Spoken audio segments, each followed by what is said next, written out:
Hola, ¿qué tal? Soy el doctor Nelson Aguirre, como siempre, tratando de comunicarme directamente con ustedes, nuestros y nuestras seguidoras, en las redes sociales, en Instagram como @docnelson1 y aquí en Facebook como Nelson Aguirre Estética 593. Eh, Recordando ya 4 años de eh, esta tragedia o esta eventualidad en la que todos los ecuatorianos estuvimos pendientes de lo que ocurría con nuestros hermanos, estuvieron más afectados en la parte de Manabí, en la parte de Esmeralda. Y hace rato hicimos una pequeña imagen recordando lo que estábamos haciendo en el momento en el que ocurrió el terremoto, el que afectó y cambió la vida de todos nosotros como ecuatorianos. Ahora estamos pasando luego de 4 años algo parecido en la que el mundo entero está cambiando la forma de vivir. Todos estamos manteniendo la cuarentena, eh, evitar salir, contagiar a demás personas para proteger a las personas que nos importan, las personas que queremos. Antes yo he comentado que llegar a ser médico es una carrera bastante sacrificada. No todo el mundo puede llegar a ser médico o especializarse, ser doctor, ser especialista, porque es bastante difícil, es bastante complicado, incluso teniendo las facilidades económicas, incluso teniendo eh, descendencia o ascendencia de venir de familia de médicos. Es muy complicado, es muy difícil y no cualquiera llega a ser médico o a ser especialista. Es muy difícil llegar a hacerlo. Voy a dedicarme a hablar de la parte personal. Yo vengo de una escuela fiscal, la gente que me conoce, del suburbio de Guayaquil. Yo viví mi niñez en las Malvinas, luego en la 47 y Oriente, en el suburbio de Guayaquil. Luego tuve la oportunidad de ganarme una beca y estudiar en un colegio militar. Luego ingresar a la universidad estatal, donde es considerada una de las mejores universidades para estudiar medicina. Hay muchas universidades actualmente de la parte privada, pero la universidad estatal, al menos en mi tiempo, era considerada una de las mejores universidades para estudiar medicina. No es sencillo, son 6 años de estudios que no solamente se te hace difícil las materias como tal, no solo eso. En la universidad a veces los horarios eran tan difíciles que uno o estudiaba o almorzaba o desayunaba o merendaba o iba a su casa, pero no podía hacer todo al mismo tiempo. O sea, era muy difícil, fue muy difícil los 6 años de medicina. Particularmente la, en primer año se me hizo difícil, ya que yo vengo de un origen económico bastante humilde. Entonces, cuando yo terminé el primer año, mi señor padre me dio a elegir, o me dijo, estudias o trabajas, pero va a ser muy difícil que yo te pueda ayudar con la carrera de medicina. Estuve a punto de dejar de estudiar.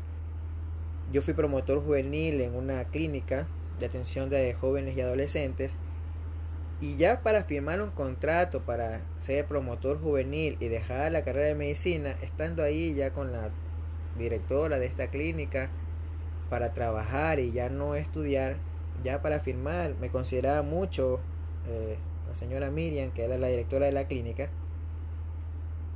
Ya para firmar decidí no trabajar y dije, ¿sabe qué? Yo sí quiero estudiar, yo quiero ser médico y voy a tener que declinar la oferta de trabajo. Y me dijo, no, está bien, Miriam Becerra, no recuerdo de ella. No, está bien, Nelson, mejor, si tú decides, se te van a abrir las puertas, como sea. Entonces no trabajé y me dediqué a estudiar medicina. Fue muy difícil.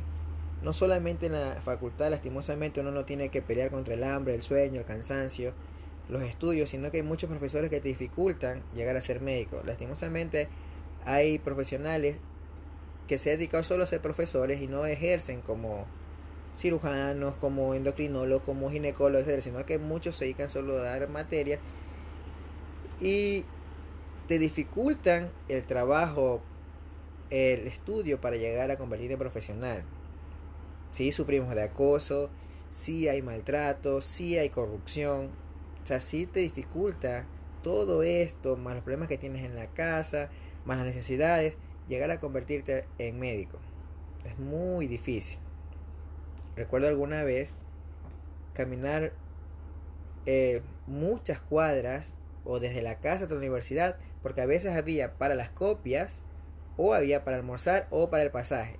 Entonces a veces tocó caminar muchas cuadras en la noche. Recuerdo que la Ebenezer era el bus que me llevaba hasta la universidad, y en ese bus me robaron, creo que por año, de 2 a 3 veces. Entonces había el riesgo de que te roben, o sea, como todos los guayaquileños hemos pasado. Luego de que tú terminas los 6 años de medicina, que te toca ir a un hospital, caminar al otro hospital, eh, entre examen y examen, tienes que hacer las guardias, etcétera, etcétera, completas tus 6 años de medicina y luego te toca el año de internado, al cual yo lo realicé en el Hospital Guayaquil. El Hospital Abel Gilbert, en ese entonces, por el año 2008, 2009, era el único hospital. No estaba el Hospital de Monte Sinaí, no estaba el Hospital Universitario, el Hospital del Guasmo. Entonces era el hospital que recibía a todos los pacientes del sur. El Hospital Luis Bernaza, los hospitales del Seguro no recibían a los pacientes que no eran afiliados. Entonces todos esos pacientes iban al Hospital Guayaquil, y los pacientes que habían sido detenidos por los policías, los señores, los delincuentes, los avaliados, los apuñalados, todos esos pacientes iban al Hospital Guayaquil. Entonces no es como es actualmente el Hospital Guayaquil, que ahora hay más hospitales y por lo tanto no es la misma afluencia de pacientes como era en la época del internado. Entonces eran guardias saturadas de pacientes. Recuerdo que eran las 11 de la mañana y tú sabías que a las 12 era la hora del almuerzo, pero habían tantos pacientes que tú decías, ya mismo almuerzo, ya mismo almuerzo, ya mismo almuerzo. Y cuando veía la hora, eran las 10 de la noche y no había almorzado. Porque hacían las guardias. Había muchos pacientes. Ahora ya hay más hospitales que pueden recibirlos, pero antes en el Hospital Guayaquil era así, era muy difícil, muy complicada las guardias. Luego de terminar el internado, haces rotaciones en el internado por pediatría, ginecología, medicina interna, cirugía, el área de clínica, y haces una parte que es extramural, que son 2 meses y medio, 3 meses, en un cantón fuera de Guayaquil. En mi caso me tocó hacerlo en Yaguachi. Pero toda esta formación de interno, porque antes en esa época el hospital se movía por los internos, era un trabajo parecido al que se hace actualmente los residentes, que evolucionan, suturan, atienden partos, parecido al que hacen los residentes. En esa época lo hacíamos nosotros los internos. Ahora ya no es lo mismo, ahora los internos ya no se les delega tantas funciones, porque actualmente hay leyes que prohíben que los internos realicen ciertas actividades, y a veces están limitados a pasar documentos, llenar formularios, y no es como en mi época, que como interno de ginecología me tocaba valorar a las pacientes embarazadas, atender los partos, entrar a las cesáreas. En la época de cirugía, suturar, entrar a las cirugías. En medicina interna prescribir a los pacientes, en pediatría prescribir a los niños. Estábamos más involucrados y salimos muy bien entrenados. Terminas tu año de internado. Yo cogí mi rotación, la última rotación en la extramural, porque la extramural te vas a un cantón, como en mi caso yo fui a Yaguachi, y ya vas como médico. Entonces yo preferí elegir esta extramural al último de mis rotaciones, es la última rotación, para ya haber pasado por medicina interna, por cirugía, por ginecología, pediatría, y así poder dar una mejor atención a los pacientes que iban a llegar a la extramural y estar mucho más entrenado. Luego de que tú terminas la extramural, haces la medicatura rural. La medicatura rural, tú ya te gradúas de médico, y para poder ejercer en ese entonces, obtener tu registro sanitario, el sello para todos los documentos, tienes que hacer la medicatura rural.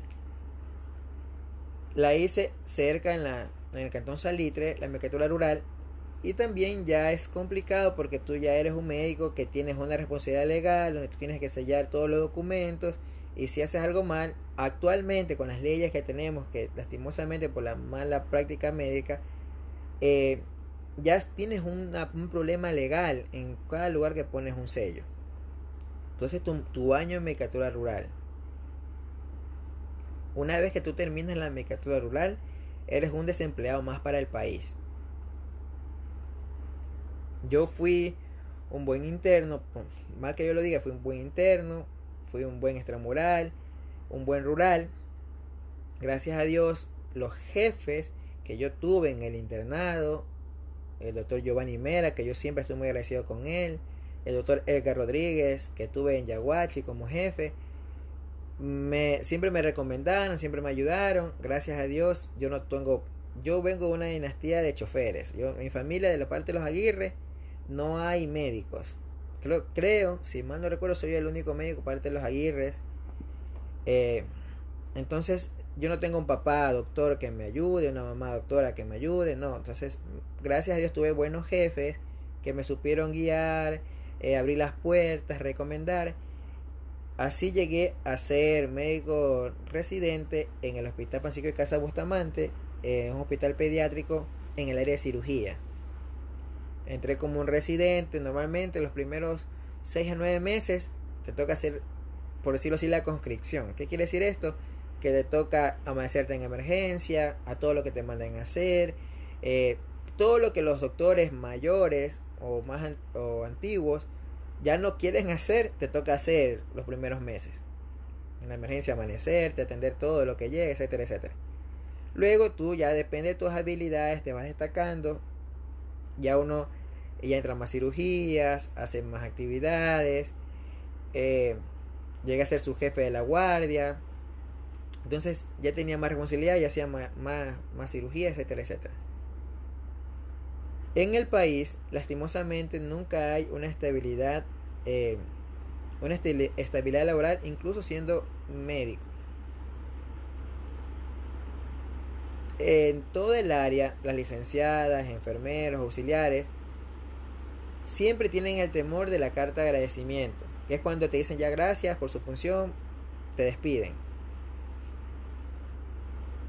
Tal vez los líderes a nivel regional o nacional creen que nosotros no sabemos cuándo va a pasar esto, pero siempre se sabe, siempre la gente, el rumor, van a llegar cartas de agradecimiento, van a despedir personal, desde médicos, enfermeras, auxiliares, camilleros, etcétera, etcétera, etcétera. O sea, no hay una estabilidad plena para cumplir la función. Entonces, siempre se sabe, van a haber 120 despidos, 80 despidos. Nosotros tenemos la ley de mala praxis que nos afecta directamente a los profesionales médicos, a las licenciadas, enfermeras. Cuando hay recorte de sueldos, también estamos en recorte de sueldos de los médicos. Regularmente, cuando tú quieres un trabajo, tu profesión, tu vocación, necesitas sentir que tú, no solo por vocación, sino que nosotros somos padres, somos hijos, hermanos, tíos, padrinos. O sea, nosotros tenemos mucha gente que depende de nosotros. Mucha gente. Que sí, ustedes hacen el juramento hipocrático, que esto, que lo otro. El juramento actual el juramento el juramento de Ginebra, es el que nosotros los médicos actuales, es el que sí juramos, que dice: prometo solemnemente dedicar mi vida al servicio de la humanidad. Todos los médicos servimos a la humanidad, tanto como pacientes, como a nuestras familias, a nuestros amigos, porque todos somos parte de la humanidad. Velar ante todo por la salud y el bienestar de mi paciente, puede ser desconocido o conocido nuestro, o familia nuestra. Respetar la autonomía y la dignidad de mi paciente, velar con el máximo respeto por la vida humana, no permitir que consideraciones de edad, enfermedad o incapacidad, credo, origen étnico, sexo, nacionalidad, afiliación política, raza, orientación sexual, clase social o cualquier otro factor se interponga entre mis deberes y mi paciente. Guardar y respetar los secretos confiados a mí incluso después del fallecimiento del paciente. Ejercer mi profesión a conciencia y dignamente y conforme a la buena práctica médica. Promover el honor y las nobles tradiciones de la profesión médica. Otorgar a mis maestros, colegas y estudiantes el respeto y la gratitud que merecen. Compartir mis conocimientos médicos en beneficio del paciente y el avance de la salud. Ojo, cuidar mi propia salud, bienestar y capacidades para prestar atención médica del más alto nivel. No emplear mis conocimientos médicos para violar los derechos humanos y las libertades ciudadanas, incluso bajo amenaza. Ojo, hago estas promesas solemne y libremente bajo mi palabra de honor. En ninguna refiere que nosotros tenemos que descuidar a nuestros colegas, a nuestros compañeros, o que debemos morir por una causa injusta. Hacemos un juramento bajo nuestras palabras de honor. ¿Qué mejor un soldado va a la batalla acompañado por su líder al frente? Carlomagno refiere la historia que él iba al frente de todo su ejército. Y los grandes líderes, los conquistadores, los que lograron cambios, Simón Bolívar, ellos iban al frente de batalla. Eran los primeros en ir al frente, en dar la cara y defender y cuidar a todo su batallón, a todo su ejército. Porque un soldado que se siente feliz, contento, siente que su jefe es leal con uno, estimula la lealtad hacia él y lo sigue a donde vaya. ¿Sí? Es muy importante que los líderes, las cabezas, sepan ganarse la lealtad de nosotros. En lo particular, yo he tratado de, en las pequeñas trabajos que nosotros tenemos, dependen licenciadas, auxiliares, personas que manejan las páginas, familias, sobrinas, hijos, etcétera, etcétera, etcétera.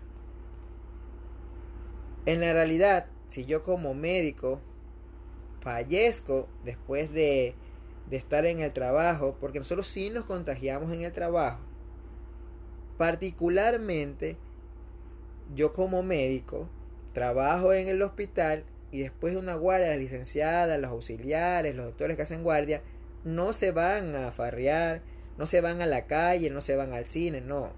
Después de una guardia, si estamos en cuarentena, se van a la casa a descansar, con miedo, ¿sí? Todos estamos asustados, los médicos, sí, es verdad, pero van a su casa a descansar. No se van a farrear, no se van a la calle. El médico, la enfermera, después del trabajo se va a dormir. Entonces nosotros sí nos contagiamos en el hospital.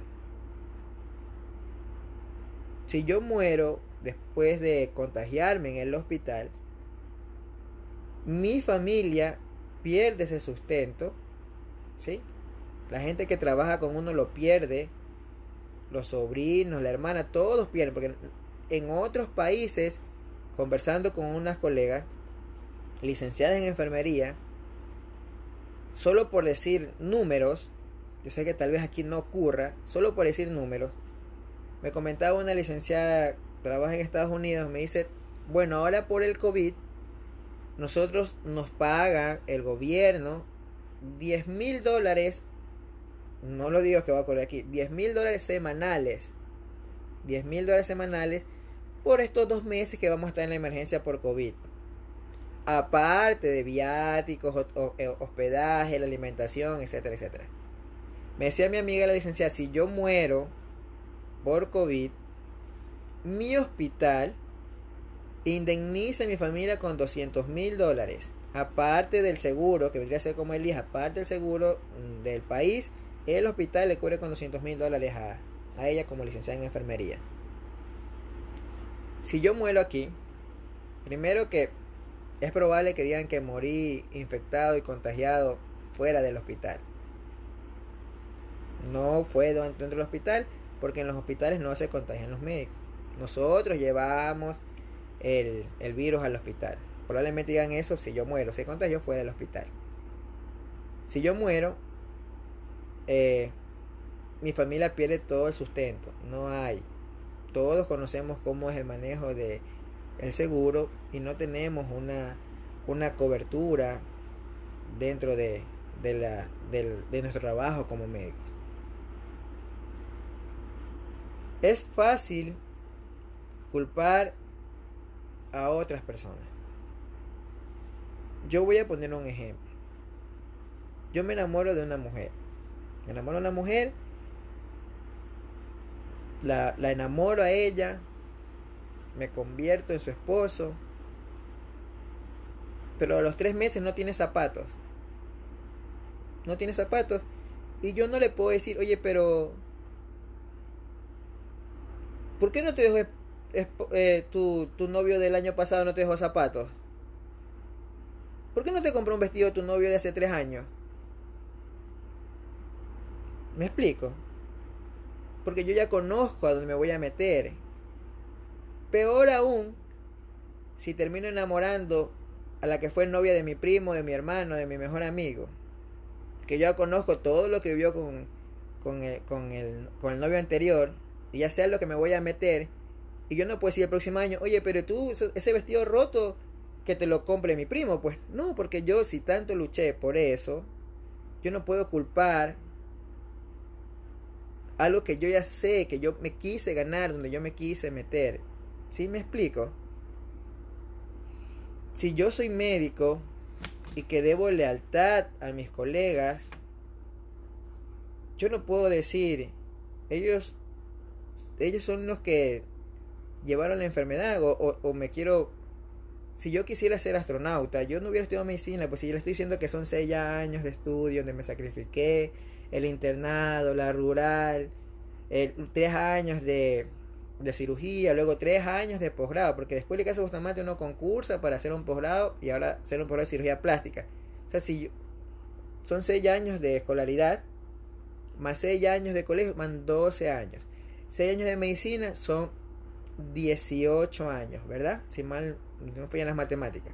19 con el internado, 20 con la rural, 3 años de cirugía, 23 años de estudio, entrenamiento, malas noches, etc.